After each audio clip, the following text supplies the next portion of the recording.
With millions of people voting across the country early, that may mean good news if you're headed to the polls tomorrow. We have team election coverage tonight on what you need to know if you're headed to the polls tomorrow and how all those absentee votes will play a role in determining the outcome of the election. We begin our coverage tonight with Madison Trommler.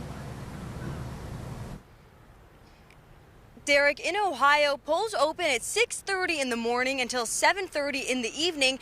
And if you're planning on casting your ballot the traditional way, there are some things you should know.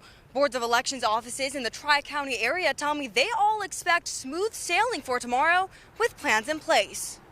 As steady long lines remain during early voting, Mahoning, Columbiana, and Trumbull counties all tell me they do not expect large crowds at the polls on Election Day because of the record high number of early voters. We've already received over 60,000 ballots here in Trumbull County, and that equates to 40% of our registered voters. If we were to double that at the polls, it would be just nothing but a regular governor's race turnout. Despite the prediction, each county says they will have law enforcement patrolling the polling areas on standby, but there will not be security at every polling location. The police department of that neighborhood is basically keeping their eyes open with an increased awareness. Voters cannot campaign within 100 feet of polling location doors.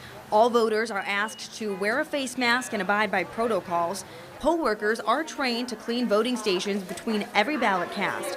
All three counties tell me there is no shortage of poll workers. They even have extra if needed. Right now we have zero poll worker shortage. We actually have over 100 reserves. Masulo says the only thing you need to bring to the polling locations is any form of ID. He tells me they're even accepting an expired driver's license. Something that has your name and the current address where we can give you the proper ballot. If you need to know your polling location, call your county board of elections or check online. With more local news, I'm Madison Trommler.